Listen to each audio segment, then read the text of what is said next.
All right, everybody. I think that'll be the last one for now.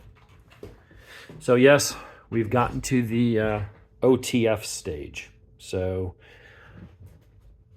I've got, oh, and another one I'm just going to give away to somebody, the ESEE Zancuda. It's just a little small for my hands. And again, I've got so many other small EDC friendly knives that it's a nice enough little knife. It's tough. It's not at the same level of quality and materials as some of the others. So I'm going to box that one up. Add that to the growing pile of knives that are on their way. But now we're down to my OTFs. Now I had a Microtech Ultratech. Gave that to my wife. I had my Guardian Tactical Recon 030 with the Tonto blade and Elmax. I gave that to a friend the other day who did us a solid and rented a cabin, well, actually a giant house for us up in the mountains for a trip up to Deals Gap for a few days. So as a way of saying thanks, I gave him that one, which brings me down to 3. And I'm going to get rid of one of these. So what do we got? We got the new Benchmade Shootout, which I love. We'll go into the reasons why in a moment. We've got an Axial Gear Shift. And then we got my VESPA. Had this one for long. This is my first OTF. The VESPA is a clone of a Microtech Combat Chuadon. Now, is a little different. Obviously, same shape blade, glass breaker, pocket clip, tiny bit different. But they don't put Microtech's name on it. They put their own. It's S35VN. Really nice, powerful action. The button's been softened up a little bit. There's not as quite as abrasive. And it's got carbon fiber inlays on both the handle and in the blade. And the way they did in the blade is really cool. I don't know if that was milled out and it goes all the way through. It's one piece that goes all the way through. And then they polish it, but you don't even feel it. Like, it's really, really well done. That was my first OTF. That was my first clone. And that got me into OTFs, and I've since bought probably 12 of the damn things. But I'm down to a couple. You probably already guessed which one's going. Definitely keeping this because crew wear, super, super lightweight. It is less than half the weight of any of the other knives here. It's a third of the weight of this bad boy. It is basically a... it's the bug out of the OTF world. It weighs nothing. It's nice and thin. It's slicey. It's got crew wear, and it just disappears in your pocket. Despite the size, you pick it up and you're like, is it a toy? Is this a real knife? And you're like, yeah. It's very comfortable. Even the button here is all milled out just to make it as light as possible. It's a fantastic EDC OTF. Definitely going to keep that. My Shift from Axial Gear, I'm going to keep it for now. Oh, I'll say the one thing I don't like about this, I don't like the glass breaker. It's right there if you ever want to do a reverse grip. It's really sharp and uncomfortable. The new ones that I've seen at the store since I bought this come with a little sort of lanyard hole pry bar thing. I don't know how much you'd really pry it with, but it comes with a different piece. So I'm going to see if I can take this apart and remove this and swap it out with a plug or another piece. That's the only downside to this. A, it sticks up out of the pocket, defeating the purpose of the deep carry. But also, I mean, it's useful if you had to pop a window out. It's nice to use as a coercion device because you could make it very uncomfortable without risking breaking the skin or actually hurting someone. But as a compliance tool, it's very painful. It hurts a lot without doing any permanent damage. So it has a use. I just don't like having something on there that if I go to use it for something, it's like, ow, that hurts. I really can't put my thumb there. I got to put my thumb off to the side. And maybe that's the concession of it. That's the only negative thing about this. This, I prefer over an Ultratech. And I'll tell you why. Similar materials, 20 CV blade, really nice.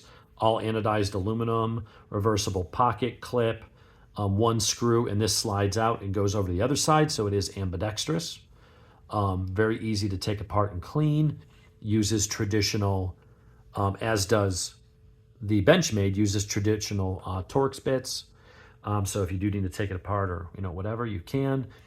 Just nice styling elements. It's the perfect size. The action's good, and unlike the Ultratech, you have lots of grip without it slicing up and chewing the skin off of your thumb.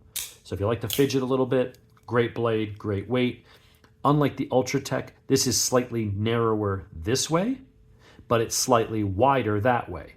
The Ultratech is not far from being square, so it doesn't index in my hand as well. It wants to twist if I'm actually using it hard, and you have to grip it extra tight to keep it in place. This being a little thinner but longer gives you a better purchase and keeps it from wanting to rock back and forth. I like this. I think this is a better knife than the Ultratech, and it's also a little bit cheaper. This is the one that's going to go. It's a great knife. It's never misfired. I've had this for years. It's fantastic. It's just too big and heavy for me to carry as an EDC. It's not really that much bigger. Well, actually, it's significantly bigger tip to tip. It takes up a lot more space in your pocket.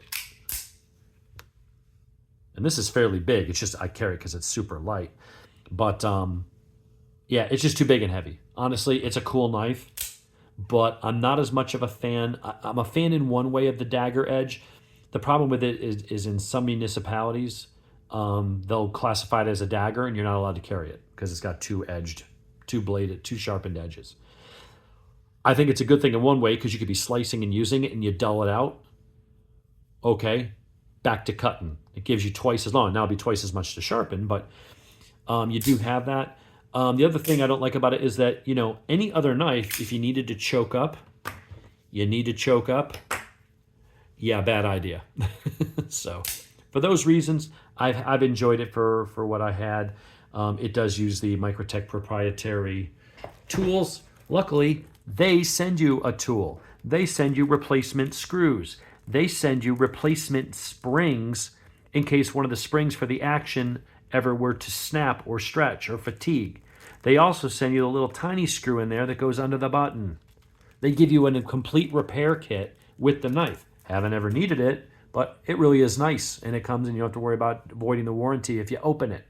They give you the tool, the proprietary tool that Microtech charges you $30. That's very cool. All this for a knife I think I paid at the time $155 or I don't know. It's been probably 4 years at least. Great knife. That's going to go.